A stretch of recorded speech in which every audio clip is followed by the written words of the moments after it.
Finally, the virtual power shop is here, guys. Are you feeling stuck, insecure, or maybe second guessing some choices in life? Visit thevirtualpowershop.com to enroll in your 22 module course. It's self-paced and available on your terms. What's your well-being worth? Act now for a limited time offer. It's half off the regular $299 price. Your personalized journey is available for only $149. Step into a brighter, empowered future. Thevirtualpowershop.com. Get unstuck.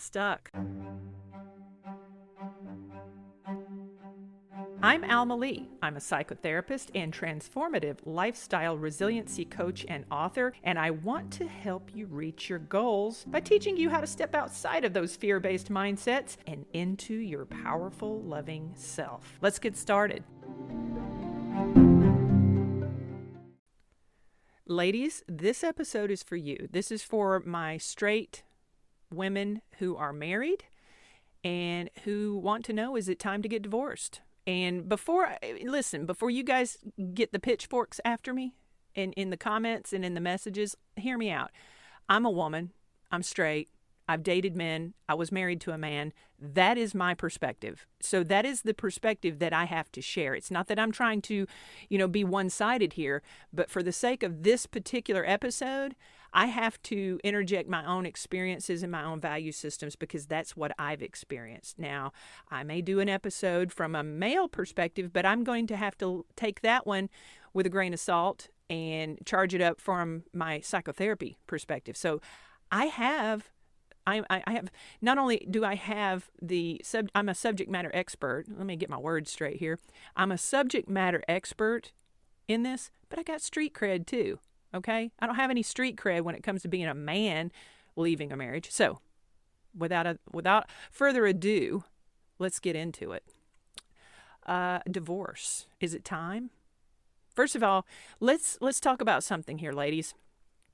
And for the gentlemen, if you're, taking the time to actually listen to this episode, listen up. I think this will be helpful for you. The generation that we exist in now, when we're talking about marriage, this is not the time of our mothers or our grandmothers. It's just not. We're evolving as a culture. Women have the ability to provide for themselves. Women don't need a man for his money when she can go out and get a job. She can get a credit card now. Since the 1970s, our grandmothers couldn't even get a credit card or buy a house without her husband's or her father's permission. You know that? Did you know that? Is that not utterly ridiculous? Oh, man, shout out to all of those social justice warriors that have made sure that women have the rights, that we're still struggling. We're still trying to get there. But we have it now where we can get out and earn our own money, and it has completely shifted the entire landscape when we talk about what marriage is, what are the gender roles, what's the construct of marriage these days. Everything has completely shifted. That's why divorce rates are so high, and it's real funny. It's real interesting now on social media where people will say, well, women initiate most of the divorces. Yeah, yes, we do. Wonder why that is. I wonder why that is. And this is not intended to beat up men. In fact, I'll go one step further if you're still listening, if the men haven't tuned out yet. Patriarchy harms men far more than it harms women. Yeah. It does. In a real quick snapshot, without staying on that point too long, the reason why, I might make a whole episode about this. The reason why patriarchy harms men more than women is because when little boys are little, they are told that they do not have worth in and of themselves. So they have to restrict their own emotional space. They're not allowed. Culture says that little boys are not allowed to become connected with their emotional selves. And in order for them to feel valid and worthy, that they must determine it's to the degree of what they can provide and deliver. Let me say that again.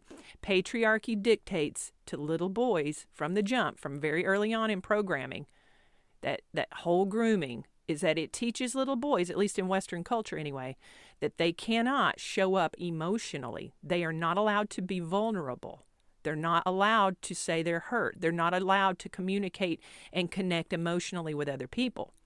Because if they want to feel valid and worthy, they must provide and deliver. So that's why you have men that grow up and they want to make a lot of money. They want to build big muscles. They want to get, the affluence and the power, all of those things that make them feel a sense of worthiness and attractiveness in order to get a mate, which by default creates within them it's almost a knee-jerk response to objectify women and use women as trophies because they don't have the ability. Patriarchy does not allow the ability for men to emotionally connect with women, typically speaking. I know that this is a wide net of an assumption, but for the most part, that's the case. So then what's happening now in culture when it comes to divorce and dating and all of this stuff is that we've got all of these interjections. We've got women getting out and getting more degrees than men these days. We've got women working and they're earning more than they ever have ever in history. Women are creating their own idea, their own landscape. They're unplugging from the fantasy of marriage and they're pouring into themselves at an exponential rate. And the women that have been married are unpacking. They're saying, I don't want to do this anymore. I've self-abandoned long enough. And men are like in a tailspin because they're like, I earn all this money. Why did she leave? And men, and I also see a lot of unfairness directed at men too, because men are being judged that all of this is their fault. Patriarchy harms everyone. Patriarchy harms men in a lot of ways, a lot more than it does women, because we're resilient. Women, we bounce. We've learned because of the degree of the nature of the relationships that we've had to abandon ourselves in order to have, because we've been programmed ourselves to believe that in order for us to feel love, that we must commit ourselves to one person. And in doing so, we must abandon our needs with the hopes that our partner will fulfill those needs that we've abandoned. So when we get into the relationship or the marriage and we show up and we do all the things, we're a good wife, we're a good partner, we start having babies, and then we get locked into the care of those children, to the nurture of the children, that we don't have anything left over. And that's when the nitpicking and the resentment, comes into question. We don't, if you're a stay-at-home mom, that's the hardest job. It's the hardest job on the face of this earth, hands down, is being a stay-at-home mom without a paycheck, without justification, because everybody thinks it's so easy. And that is the root cause of a lot of these divorces these days, is because women are sick of it. They're sick of the mental load. They're sick of the emotional toil, the labor that they have to invest in these partnerships. And I get it. This is uncomfortable for a lot of people to listen to. It really is. But I'm not trying to say any of this to punish anybody. I'm saying this to help you get from fear into love. That's the purpose of all of these episodes, is to help you shift your thinking. Your thought process has got to evolve if we're going to evolve. And it's happening whether we like it or not, right? Look around. Look at social media. Look at the things that people are posting. Look at the rates. Look at the rates of separation and divorce. And I can tell you right now that the majority of the people that are showing up in my sessions as a psychotherapist, most of them are struggling with justifying staying. Most of them are women, and they are frustrated because they would have been gone already if they had the financial means or the emotional support in order to do so. Those are the two things, by the way, that keep women stuck in marriage, in a marriage that they want to get out of, is not having finances, not having the monetary means to support themselves or their small children, and then not having a friend group or emotional support in leaving that space. So, I want to get into the three markers, the three signs. Are three signs, not all inclusive, just three. I'm sure there's many more, but I'm just going to touch on three signs that you need to get divorced. Now, I'm not talking about, this is absolutely not talking about domestic violence. Yeah, I'm not talking about that. I'm not talking about the horrors of abuse. I'm not talking about neglect, abuse, and that, those types of obvious markers that it's time to leave. I'm not talking about that. I'm not talking about people who are on drugs, alcohol, and involved in the criminal justice system. Those people, that's an obvious deal. That, in my mind anyway, it's a deal breaker right there. Those grievances aside, I want to talk about 3 signs that it is time to get a divorce. Number 1, you hate him. Now, I said it. I know. You hate the guy. Now, you may think, oh, well, I don't hate him. I mean, he does these things. No. Are you lying to yourself? Have you reached a point where you have lost all respect for your partner? Here's the thing. This is what I want to call attention to. And this is, again, this is kind of rubbing the wound, rubbing salt in it. I know, I get it. But you need to hear this, especially if this is applying to you. It's not going to get any better. If you've reached a point where you don't even respect your spouse, you got to get out. Now you've reached a point of no return, because now what you have to do is now your entire relationship has got to be reframed in complete and total separation. If you don't have children, or if you do have children, it needs to be transitioned into co-parenting. How can you do that effectively where it's going to minimize the damage on the children as much as possible? If you hate your spouse, you need to leave. That's all there is to it. And the reason for that hatred, I think, in my mind, is irrelevant. Because if it exists for a reason. I don't think it matters why. I think that if you hate him because maybe he's cheating on you or he can't keep a job, and I'm going to get into that in the next reasons. But if you hate him because of those reasons, or that's one thing. But if you hate him because you hate yourself, then that's another reason to leave, because divorce is not necessarily a punishment for the other person. Divorce is doing the right thing by removing you're an obstacle. You're an obstacle for that person to achieve what he needs to achieve. You need to free up the space in his life so that he can find partnership with somebody who's actually going to actively participate in a connection with him. So if you hate him, I don't think it matters why. I think it just matters that you do. And I think it's time to get out. Because nobody needs to be married to somebody that they hate. Not in this day and age. Maybe in our mother's generation and our grandmother's generation for sure. Because I can guarantee you, our mothers and our grandmothers, they struggled. They struggled because they were surviving. I hear people say all the time, like, what happened to the women that don't make sandwiches and pack lunches? I'm like, go home to her. Go home to her.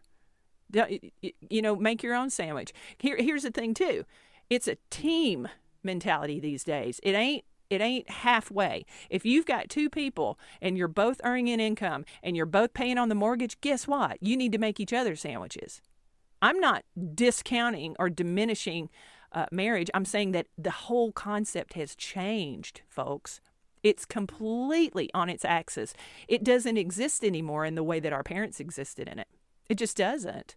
And the sooner that you get on board and evolve with what that's supposed to look like in cohabitating, yes, but just in a connected, communicating, committed partnership with somebody, it's new. It has shifted. It's different. It's equal. It's fair. It is pouring into that other person and seeing that other person as someone that you're invested in, as opposed to somebody that you can take from or somebody that's going to do something for you. Yeah. When you connect with somebody, do you look at that person and think, how can I make their life better? Because if you're not, then you're wrong. If you're not looking at your partner every day and saying, that is my person, I choose this person. If you're not doing that, why? Why? This life is meant to be lived joyful, and the price tag in joy is to make decisions and to be deliberate and intentional with every action that you take in life, to include your partnership every single day. Just because you have a ring and a license does not mean that you have to get lazy, and I see it all the time, and that's where that hate comes from. So if you hate your partner, it's time to pack it up. It is. It's not going to get any better. And you need to heal, and you need to regroup, and you need to find out why it got to that space to begin with. So, you hate him, number 1. Number 2, he hates you. Now, here's a different bend on it. Well, that's the same thing, Alma. No, not quite. Hear me out. If you're in a marriage, a partnership, or a relationship with someone who can't keep a job, who's cheating on you, and you're tolerating it, and you're waiting for him to grow up, and you're waiting for him to get it together, no. Absolutely not. No, he hates you. If he loved you, he wouldn't do those things. And the thing that I see what women do with regularity is that, we lie to ourselves. We delude ourselves to the point where we completely and utterly abandon who we are. We don't even have any identity at that point because we've given everything to our partner, and we are sitting there in bated breath waiting for this person to become our hero, our savior, our champion. No, he hates you. He hates you. Listen, I'm coming correct here because I want you to succeed. I want you to have a successful life. But in order for that to happen, you got to get out of your own way, darling. You've got to stop the delusions. You got to stop lying to yourself. You got to stop saying, he just needs time. He needs this. He needs that. No, ma'am. You've given him enough, especially if you've given him children and he still can't prioritize the family. He needs to grow up. The only consequence, hear me out, the only consequence that there is absence. He's not going to change. You're still making his sandwiches. You're still going to the grocery store. You're still taking care of the kids. You're still cleaning up after working 40 and 50 hours a week. You're still showing up and showing him what a good woman you are, hoping that he's going to change, hoping that he's going to stop cheating. No, you are literally pouring into his cup and he's drinking it. That's all that's happening. And why would he, honestly? If we're going to get real here, why would he change? What are you doing in your life that is pushing him outside of his comfort zone? Comfort is the enemy to growth. He's not growing because you're making him comfortable, and he hates you for it. He hates you because you're doing everything for him that his mother did, because you're mothering him. And a man who is mothered by his spouse can never look in the mirror and respect the reflection that's showing up. He can't. So when he doesn't respect himself, he has to put that shame somewhere, and guess where it goes? Right at you, sweetheart. Yep. I'm telling you, I'm taking the gloves off on this one because I want you to succeed. Stop lying to yourself. Stop. Pay attention. When you pay attention to people's actions and what they do, they never lie. People never lie. People do not tell lies with their actions. Their actions will show you exactly how they feel about you. And then you have to decide whether or not you're lying to yourself. Get out of your own way. Get out of your own way. Stop the lying. Stop tolerating this low-level nonsense from yourself, because the relationship is merely a symptom of how you feel inside yourself. You deserve the world. You deserve everything. You deserve it. But you have to show up for you first, because obviously you don't believe that you're worth anything more than being cheated on and being expected to be a doormat and all of this emotional labor that you're pushing into this relationship. It's time. And yeah, so that's number 2. If he hates you, it's time to go. Respect yourself enough, especially when you're not being respected by him. So number 3, and again, this is not an all-inclusive. There's many other reasons to leave too, but these are the 3 that were in the forefront that I wanted to share with you.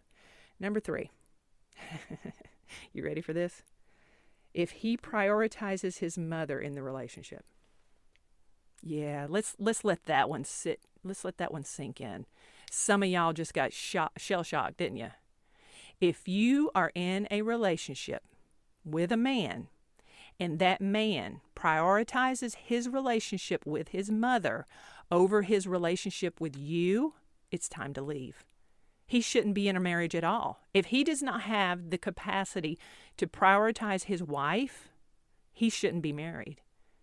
It's real easy to make excuses, and I don't expect this to settle in and take root today, but over time, you're going to realize that what I'm saying today is all fact.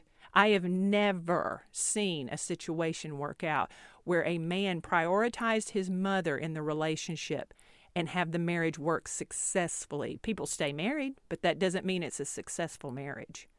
I am assuming, let me say this, I am operating under the assumption that you want to live a successful life.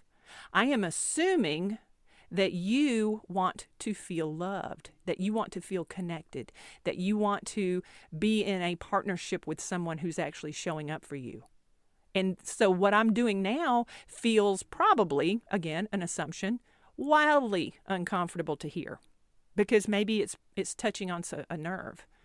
And my intention is not to trigger you. That's just a byproduct of having to, show up for yourself, is to realize how you've been shortchanging yourself, how you have been abandoning yourself at every turn. That's why this is critical. That's why this is important for you to look at these features. And I understand too that, finances, small children, lack of support keep people locked in these relationships. But make no mistake of it, whether you can leave now or not is irrelevant to you being clear with yourself about the truth. And if you know what the truth is now, why not just start shifting and pivoting like the other episode? Why not start looking at getting a job if you don't have one? What can you do differently in your life to start setting yourself up for an opportunity so that you can step out onto your own? Yeah. I'm hopeful that, especially if you're listening to this episode and you know of a young woman who's especially getting ready to get into a marriage with someone that you feel is not good for her, send this episode over to her. Send it. Have her think about it. Because I'm going to tell you right now, here's some lessons that I've learned. And I know we're coming up short on time. I want to give you a real quick snapshot about Alma and my experience with marriage. The person that I was when I met my ex-husband, I don't know who she is. I don't know that girl. That girl was just insecure, low sense of self-worth. She didn't have any sense that she was deserving or worth love at all, because she had not yet done her trauma work. So when she met this person, and this was on Match.com in 2005, before smartphones came out, so it was on the website, and she met him, and he was kind, he was attentive, he was affable, and then he moved. He was all about it. He told her that he loved her, and then he moved. And when he moved, she was heartbroken, and she never cried. She never cried about it, but she went on Match to look him up, and sure enough, he had turned on his profile again, and he had relocated after telling her that he loved her. So he ghosted her. Yeah, I married a guy that ghosted me. I sure did, because I abandoned myself. I abandoned myself at every turn. So this guy, he left. He moved out of state. He uploaded his Match.com profile, and then he dated for the year that he was in this new location, and then he got an assignment overseas. Then he realized, oh, maybe now I'm ready to get back together. And she fell for it, hook, line, and sinker. He sent her a letter. I've been missing you. I've been thinking about you. And of course, I ate that up. I was like, he came back. I knew he loved me. And I believed it too. And as a result, I broke my back. I went out of my way I'm going to get him to marry me. I'm going to make him the best wife. He was married before me. I'm going to be a better wife than his ex-wife. And I'm just going to do all the things. And I'm going to give. And my son loved him. And so we built this thing. And I did this based upon my expectation that he would give me that feeling back. Everything about our life, because he was military. We were moving all around. It was all exciting in the beginning. I'm not going to lie. I was very excited. I was deeply in love, or so I thought. And I thought, gosh, finally somebody loves me. Somebody's choosing me. I feel whole. I feel fulfilled. And so when I started, thinking, okay, now I'm going to get mine. Now it's my turn. When's it my turn? And every single time I would hope for something. I would hope for some validation. I would hope for some gratification. I would hope for some sex. I ain't even going to lie about that either. So there is something that a lot of women don't talk about, is that when they're in a loveless marriage, that sexual needs don't get met by the partner. Whoo, man. Nothing will make a woman feel so broken outside of domestic violence and abuse quite like being made to feel unloved or unlovable in the bedroom. And it ate at me. And it made me lose hope. I started thinking, this is my life now. My life is loveless. It's sexless. He's not attracted to me. He doesn't want me. And it just devolved. And I'm not trying to say this and beat him up, but the simple fact is that my needs were unmet, and they were unmet emotionally. And everything about our life was heaped upon me. And I'm sure that this sounds very familiar, because as a dependent military wife who didn't have a job, I sold my house, I gave up my job, I moved everywhere he needed me to move. I did all the things and nothing. I gave it up. I threw my life into the hands of a man who just took it up and consumed it. And I'm not beating him up for it, because he took what I gave him willingly. Why wouldn't he? Why wouldn't he? So if there's any blame to be had here in any of this, it was my self-abandonment. And that's what I want to caution you on, is that it gets to a point where you reach a mass exodus and you realize this cannot continue, or it will kill me. I'll lose my soul if I don't go. If I don't stop betraying myself by staying and acting like everything's okay, that's what women do every day when they stay stuck in these lackluster connections. I don't know if I'll ever get married again, but I will tell you one thing. I don't care. I don't care. Would I like to have partnership? Sure, but not at the cost of my peace.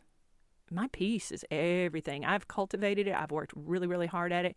I'm focusing my energy on building my Power Shop empire, which is, it's coming around and it's exciting, and I'm making moves with that, and I'm talking to people that are helping me with that, helping me grow my business. So that keeps my gears going. But the idea of being in a relationship and then dimming my light the way I have before, that's just laughable at this point. It's like, I was born alone. I'll die alone. I'm not worried about it. I don't mind having one name on my headstone. I know that, but it is what it is. When we decenter romantic partnerships and we start focusing on ourselves and we really start doing the healing, we evolve to a point where we really start to understand who we are as a consciousness, as God herself incarnate. That's who you are. And so recognize your power. That's the thing about all of this, about patriarchy as well, is dimming the light of women to keep women stuck so that they don't know how powerful they are. Yeah, that rattles some cages, but I'm here for it. So in closing, it's important to understand, what are you doing that's creating your environment? It's not about blaming men. It's not about shutting them out. It's not about labeling them. They're doing whatever they've been groomed to do by patriarchal society. Western culture has taught them that, if you make a lot of money, women will love you. You'll get a wife, you'll get a partner if you provide and deliver. And so that's how men have been programmed. And men have been programmed to believe that showing up and being emotionally available and intelligent is a downfall to them from a masculine standpoint. So I'm not saying it's okay, but I'm just saying it helps you to understand why it's happening. So in the absence is the consequence. You have to remove yourself from those conditions, because when you stay in those situations, they can't grow because you're continually there and present, and you're keeping them in that comfortable space. So help them grow, evolve, remove yourself from a condition that is insufferable. Don't stay with somebody that you hate, and don't stay with somebody that hates you. And especially, don't stay with somebody who's really married to his mother. That's enough, right? All right. This has been a Lee Bird Media production. Don't forget to like, share, follow, and subscribe. Thanks for listening.